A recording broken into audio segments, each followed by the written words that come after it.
Olá, bem-vindo ao canal e bem-vindo ao nosso mini curso introdutório à psicologia junguiana.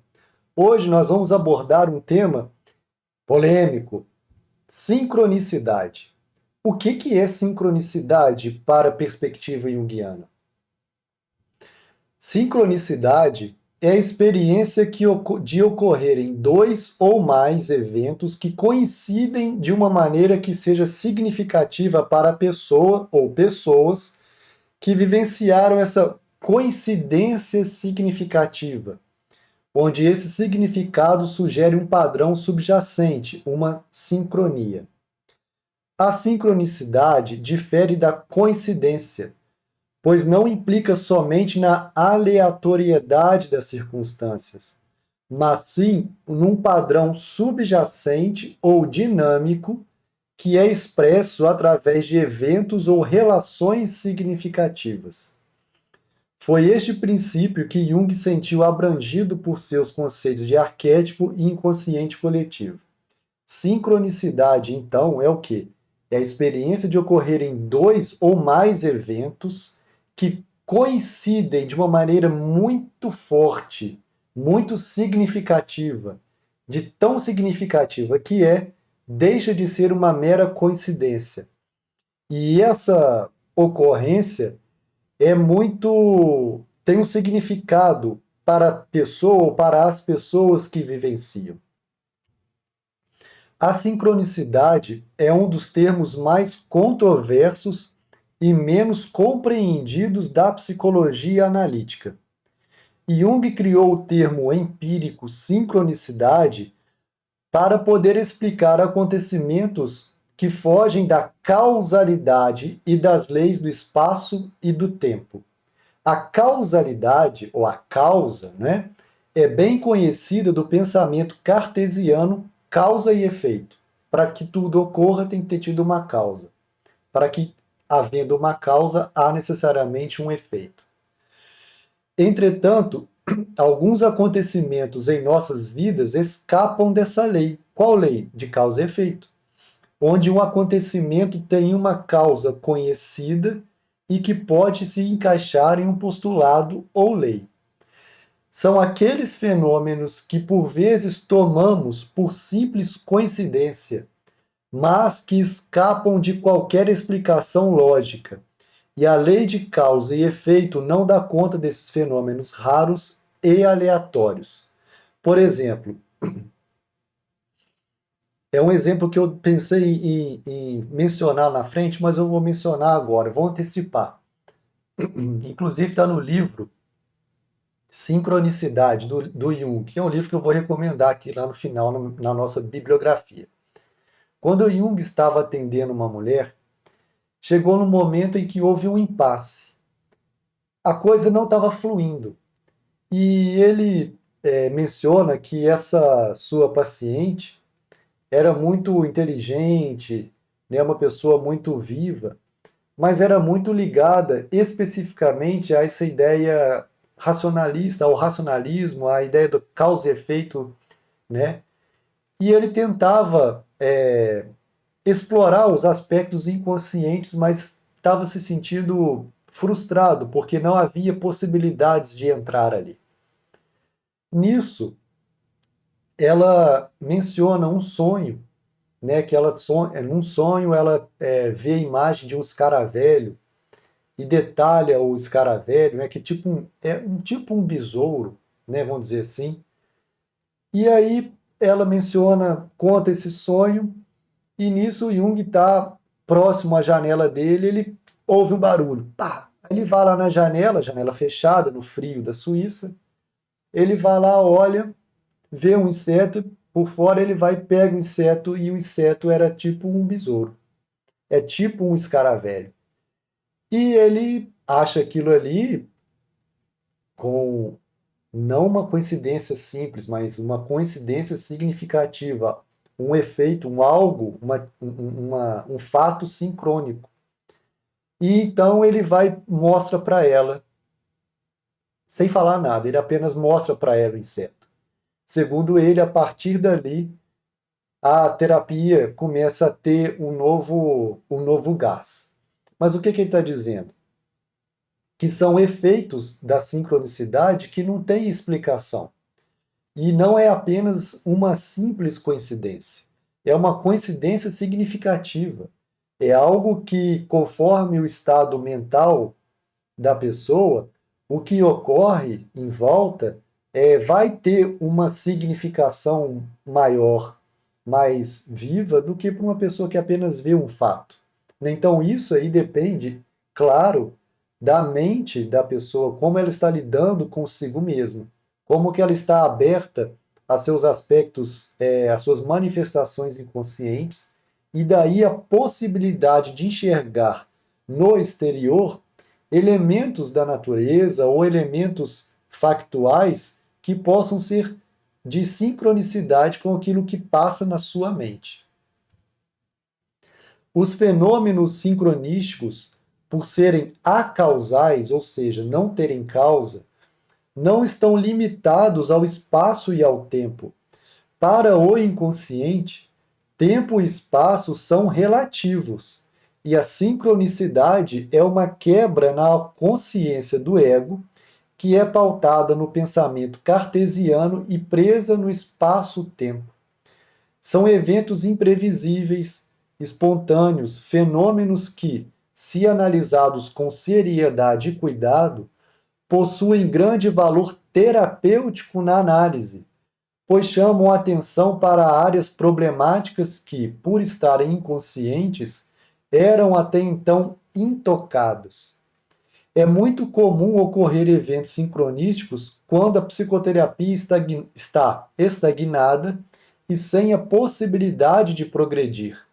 Esses eventos então ocorrem trazendo novos horizontes ao paciente. É o exemplo que eu acabei de falar, né, dessa terapia, dessa análise do Jung. Mas aqui é importante a gente mencionar que quando se analisa, se olha para esse evento da sincronicidade, não estamos aqui tentando dizer ou querendo dizer que o mundo se manifesta para o sujeito. Não é isso. É o sujeito que está em posição de poder enxergar fatos da natureza e interpretá-los conforme o seu estado psíquico. É nesse sentido aqui, ok? Jung desenvolveu esse conceito de alguns modos. O primeiro é como se referindo a eventos relacionados de forma significativa, mas não causal, isto é, não coincidentes no espaço e no tempo.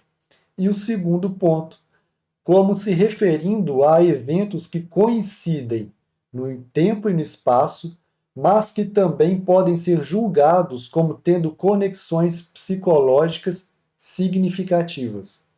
A sincronicidade pode ocorrer em estado de vigília, bem como em sonhos. Sonhar com algo e logo após haver uma coincidência externa com aquilo que você sonhou, possui um significado psicológico latente. Se você já passou por uma experiência dessa, você sabe do que estou falando. Se você não passou, talvez ouviu alguém comentar a respeito. Sonhou com algo, com alguém, e você conheceu, ou você viu, ou você presenciou algo igual ou semelhante ao sonho. Isso aí tem um efeito psicológico latente, né? Absurdo, concreto, efetivo. Como se trata de um assunto profundo e de grande dificuldade de interpretação, podemos cair em alguns equívocos. Um deles é superestimar a sincronicidade. É claro que não se deve subestimar esses fenômenos, mas dar uma importância indevida a eles pode nos levar ao erro de achar que tudo é sincronicidade. Não, tudo não é sincronicidade. E outra coisa, se você anda pesquisando coisas no YouTube, no Instagram, você tem tendência para algum determinado assunto, e de repente a máquina, o aplicativo, te recomenda um vídeo, uma postagem, uma publicação, isso não é sincronicidade. Isso é o algoritmo. tá? Coisas bem distintas. Muita gente faz essa confusão, achando que, nossa, o seu vídeo apareceu para mim e eu estava exatamente pensando nisso. Isso é sincronicidade. Olha, se você estava pensando e nunca lhe ocorreu nem de comentar próximo ao seu celular a respeito de sincronicidade ou Jung, e ele apareceu do nada em meio a milhares de outros vídeos que nada tem relação com psicologia, psicanálise, Jung, nada disso, talvez seja um caso de pensar a respeito de sincronicidade. Agora, se ele apareceu em meio a tantas publicações ligadas ao tema de psicologia, de Jung, etc., isso aí é o algoritmo. Então, só para um parênteses aqui para a gente não misturar as coisas. Nem tudo é sincronicidade, tá? A sincronicidade mostra, então, um caminho a ser trilhado pelo ego, de forma a colocar o indivíduo no processo de individuação. A sincronicidade não é uma mera coincidência, como a gente falou, mas carrega um significado pessoal e subjetivo para a pessoa que a vivencia. Ela pode ser interpretada como uma mensagem, uma orientação ou um insight em relação aos desafios ou questões pessoais. É importante observar que o conceito de sincronicidade é controverso, tá? Alguns o veem como uma forma de misticismo, enquanto outros consideram que pode haver explicações racionais para muitos eventos sincrônicos. Jung não buscou explicações e nem tentou convencer o mundo a respeito da cientificidade da sincronicidade, desculpa. Mas ele observava a sua relação com, ou melhor, ele observava os eventos sincrônicos e a mente humana. Como ele estava interessado exatamente na compreensão da mente humana, é a partir dessa perspectiva aqui que ele via o mundo, que ele via a sincronicidade.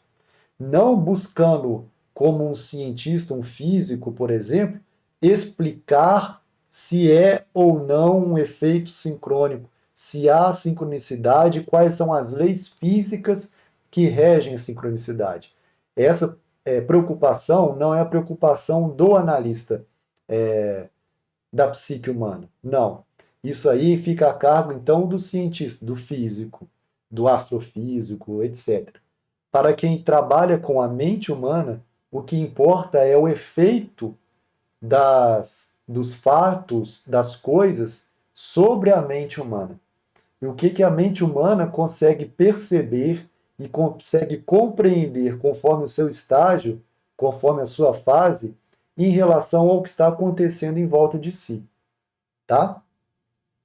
Então, independentemente das controvérsias, a ideia fundamental da sincronicidade é que o significado pessoal e a interpretação subjetiva são fundamentais. É isso aqui que nos interessa. É isso aqui que interessa a todos nós. Se nós observarmos ou estarmos diante de uma sincronicidade, o que a gente pode tirar desse fato como produtivo, como positivo para nós? O que a gente pode compreender, o que a gente pode aprender a respeito disso? Não do seu evento físico, mas da sua reverberação na nossa mente.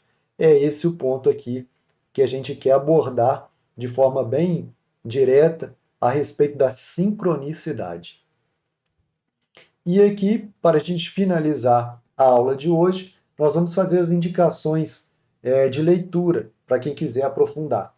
E como não poderia ser diferente, né, como vocês já estão acostumados, beber sempre na fonte primária, esse é o recado, é fazer a leitura do livro Sincronicidade, o volume 8 do Jung, Sincronicidade. Também o livro da Marie-Louise von Franz, Adivinhação e Sincronicidade, um estudo sobre o tempo psicológico e probabilidade na astrologia, no tarô, no I Ching, na quiromancia e na numerologia. A Marie-Louise Onfrance vai fazer uma análise dessa sincronicidade, dos efeitos psíquicos em cima desses elementos. Astrologia, tarô, I Ching. Não é uma